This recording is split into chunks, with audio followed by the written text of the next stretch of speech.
भारत एक ऐसा देश जहाँ इतिहास सिर्फ किताबों में नहीं बल्कि पत्थरों में सांस लेता है। एक ऐसी धरती जहाँ विज्ञान और अध्यात्म की रेखाएं हमेशा धुंधली रही। लेकिन क्या हो अगर मैं आपसे कहूँ, भारत में ऐसे मंदिर हैं जहाँ ग्रेविटेशन का नियम टूट जाता है, ऐसे पत्थर जो हवा में तैरते हैं, धातु हवा को काटती है और समय खुद खामोश खड़ा है, ऐसे साउंड वेव्स जो चट्टानों को लेविटेट कर देती, ऐसे कंस्ट्रक्शंस जिन्हें आज की मॉडर्न इंजीनियरिंग भी पूरी तरह समझ नहीं पाती। दोस्तों, लेविटेट का मतलब होता है हवा में उठ जाना। आज हम उस दुनिया में उतरेंगे जहां प्राचीन भारत की खोई हुई एंटी ग्रेविटी टेक्नोलॉजी छुपी हुई है। आज हम आपको ले चलेंगे भारत के खोए हुए एंटी ग्रेविटी टेम्पल्स की यात्रा पर। बैंगलोर से 300 किलोमीटर की दूरी पर स्थित है एक छोटी सी जगह, शिवप्पा नायक पैलेस। यहाँ एक पत्थर है जिसे उठाने के लिए आपको मजबूती नहीं चाहिए बल्कि साउंड चाहिए। हाँ, आपने ठीक सुना, साउंड फ्रीक्वेंसी। जब 8-10 लोग उस पत्थर को चारों तरफ से छूकर एक साथ राम राम राम का जप करते हैं तो पत्थर हवा में उठने लगता है। क्या ऐसा सच में होता है? जी हाँ, इंडियन आर्कियोलॉजिकल सर्वे की रिपोर्ट में इसे लेविटेटिंग स्टोन फेनोमेनन कहा गया है। यह वही तकनीक है जिसे वेस्टर्न वर्ल्ड में लघिमा लेविटेशन स्टोन के नाम से जाना जाता है। लघिमा एक संस्कृत शब्द है जिसका अर्थ होता है हल्कापन, लेकिन यह सिर्फ शुरुआत थी। महाशिवरात्रि के दौरान कर्नाटक में एक और चमत्कार होता है। एक शिवलिंग जो बिना किसी सपोर्ट के एक पत्थर पर तैरता या बैलेंस करता दिखता है। वैज्ञानिकों का मानना है कि ये perfectly balanced centre of gravity है, पर वहाँ के लोकल्स का मानना है कि यह ग्रेविटेशन को हराने वाली ऊर्जा है, भगवान की शक्ति। 2018 में डेक्कन हेराल्ड में पब्लिश्ड एक रिपोर्ट ने इसे अनएक्सप्लेन्ड ग्रेविटेशनल एनोमली का नाम दिया। क्या यह तकनीक खो चुकी है या आज भी किसी को पता है कैसे पत्थरों को हवा में नचाया जाता है? तिब्बत, नेपाल और भारत के यौगिक ग्रंथों में एक तकनीक का वर्णन है, ध्वनि उठान विद्या यानी सोनिक लेविटेशन। ऐसा टेक्नोलॉजी जिसकी मदद से पदार्थ को हवा में ग्रेविटी के अगेंस्ट उठाया जा सकता है। कुछ साउंड्स, कुछ फ्रीक्वेंसीज पत्थरों में वाइब्रेशंस पैदा करती है। अगर फ्रीक्वेंसी परफेक्ट रेजोनेंस पर पहुंच जाए तो पत्थर का वेट कुछ समय के लिए यानी मोमेंटरली कम हो जाता है, कभी कभी तो ऑलमोस्ट जीरो हो जाता है। परफेक्टली रेजोनेंस का अर्थ है जब किसी ऑब्जेक्ट का नेचुरल फ्रीक्वेंसी किसी एक्सटर्नल फोर्स के साथ की फ्रीक्वेंसी के साथ मैच हो जाए। साइंटिस्ट इसे अकाउस्टिक लेविटेशन कहते हैं। अकाउस्टिक लेविटेशन यानी कि सोनिक लेविटेशन, किंतु भारतीय ग्रंथ इसे शब्द शक्ति कहते हैं। 1939 में स्वीडिश एक्सप्लोरर हेनरी केल्सन ने तिब्बत में मॉन्क्स को मोबाइल स्टोन्स उठाते हुए डॉक्यूमेंट किया था। इंडियन वैमानिक शास्त्र में शब्द ध्वनि यानी फोनेटिक्स ऑफ वर्ड्स द्वारा फिजिकल अपलिफ्टमेंट के 3 डिटेल्ड एक्सपेरिमेंट्स लिखे हैं। क्या हमारे पूर्वज सोनिक इंजीनियरिंग जानते थे? सोनिक इंजीनियरिंग मतलब ऑडियो इंजीनियरिंग या इंजीनियरिंग ऑफ साउंड्स। अगर हाँ, तो किसने सिखाई? हम्पी का विठल टेम्पल भारत के सबसे रहस्यमय स्थलों में से यहाँ एक पिलर है जिसके नीचे आप अपना हाथ पूरी तरह घुमा सकते हैं जैसे वह हवा में तैर रहा हो। इस पिलर को कहते हैं हैंगिंग पिलर। एएसआई ने 2015 में कंफर्म किया कि पिलर जमीन से फुली डिस्कनेक्टेड है। इसका आर्किटेक्चरल साइंस आज भी मिस्ट्री है। क्या यह स्ट्रक्चरल ब्रिलियंस थी या कोई एडवांस्ड वाइब्रेशन डैम्पिंग टेक्नोलॉजी? अर्थात ऐसा टेक्नोलॉजी जिसमें काइनेटिक एनर्जी को हीट में बदलकर उसके मैकेनिकल वाइब्रेशंस के एम्पलीट्यूड को कम कर दिया जाता है। पर एक सवाल अब भी खड़ा है, यह पिलर गिरता क्यों नहीं? यह बैलेंस कैसे है? इस पिलर का wait distribution modern text books को चैलेंज करता है। एलोरा का कैलाश टेम्पल, एक ऐसा मंदिर जिसे ऊपर से नीचे तराशा गया एक ही चट्टान से। 2,50,000 टन पत्थर निकाला गया, बिना क्रेन, बिना लेजर कटिंग, बिना मॉडर्न मशीनरी के। लेकिन असली रहस्य है मंदिर के अंदर का अकाउस्टिक चैम्बर। अकाउस्टिक चैम्बर अर्थात साउंड चैम्बर, जहां आप छोटी सी भी ध्वनि करें वह कई गुना बढ़कर वापस लौटती है। यह वही तकनीक है जो हमारे साउंड्स को एम्पलीफाई कर पत्थरों में माइक्रो वाइब्रेशंस पैदा कर सकती है। क्या इस अकाउस्टिक रेजोनेंस का उपयोग स्टोन लेविटेशन में किया गया? अकाउस्टिक रेजोनेंस का मतलब है जब कोई साउंड का सोर्स वेव को एम्पलीफाई करके अपने नेचुरल फ्रीक्वेंसी से मैच कर जाता है। मॉडर्न साइंस का मानना है कि एंटी ग्रेविटी अभी तक सिर्फ एक प्रयोग है, पर भारत के मंदिर सदियों पहले वही बातें दिखाते हैं जिन पर आज नासा और MIT जैसे संस्थान रिसर्च कर रहे हैं।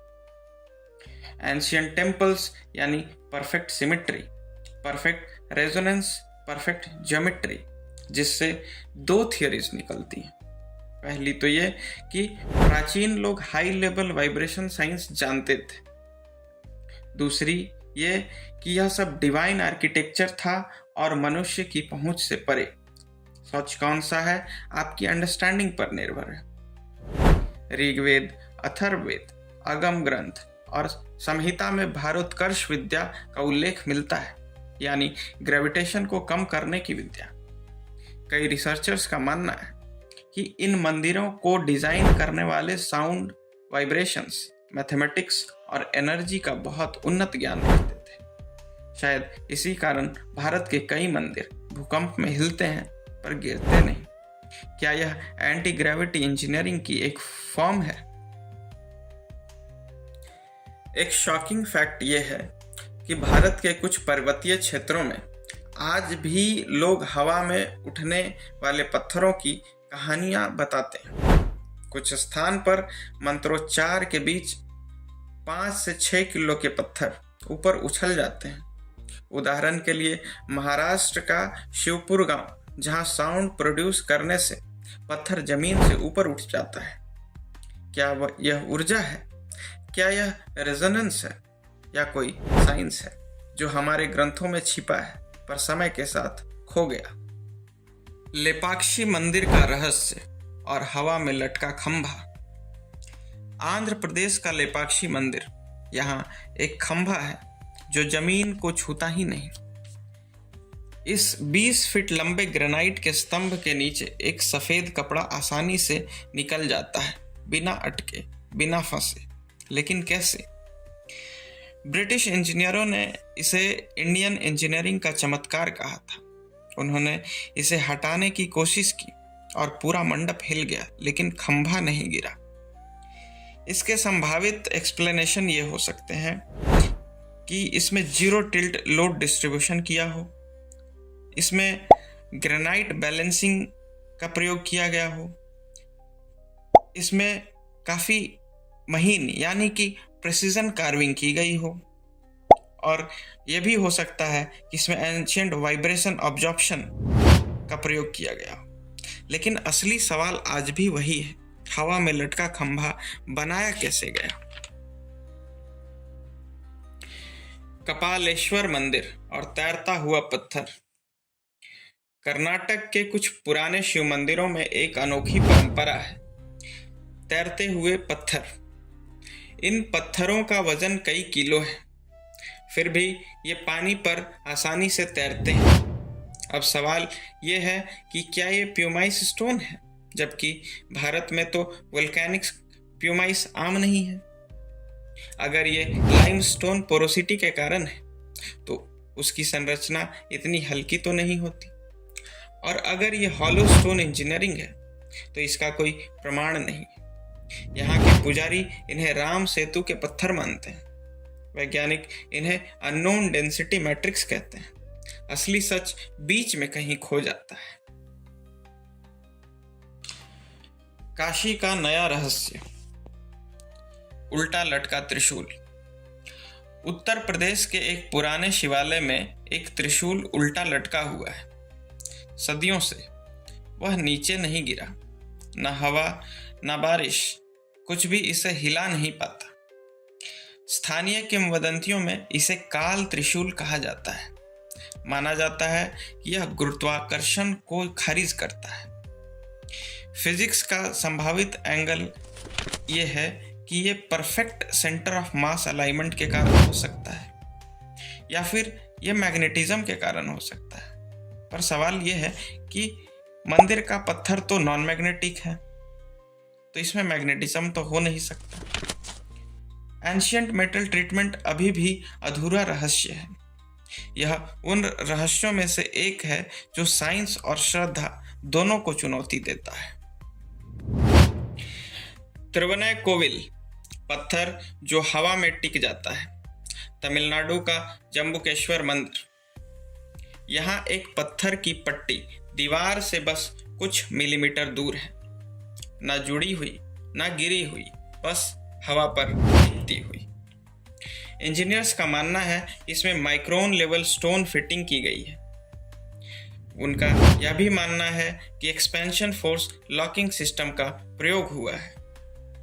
इंजीनियर्स यह भी कहते हैं कि इसमें एक्सट्रीम सैंडिंग प्रिसीजन का प्रयोग हुआ है, लेकिन कोई यह नहीं बता पाया कि प्राचीन कारीगरों ने इसे इतनी पूरी एग्जैक्टनेस से बनाया कैसे। बिना लेजर, बिना मशीन, बिना सीएडी, सिर्फ मानवीय कौशल से।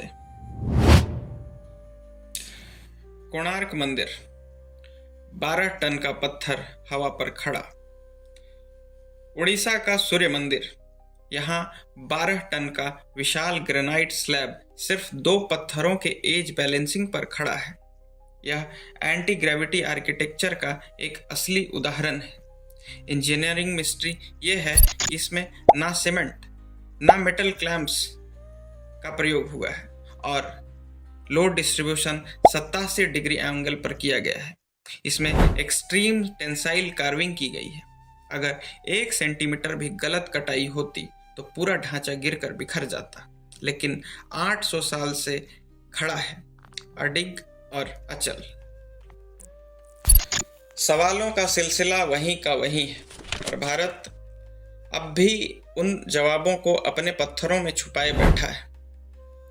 भारत के मंदिर सिर्फ पूजा की जगह नहीं, ये हमारी सभ्यता के वह प्रमाण हैं जो कहते हैं मनुष्य बहुत कुछ कर सकता है जो साइंस अभी समझ नहीं पाता। हवा में तैरते पत्थर, हैंगिंग पिलर्स, गूंजते अकाउस्टिक हॉल्स, क्या ये संयोग है या प्राचीन जीनियस? सच किसी के पास नहीं, पर रहस्य आज भी जीवित है।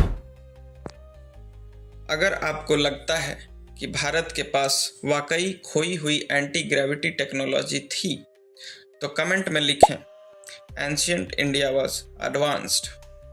और अगर हमारा प्रयास आपको पसंद आया तो ट्रुथ मैट्रिक्स को सब्सक्राइब करें, वीडियो को लाइक करें और अपने दोस्तों के बीच इसे शेयर करें।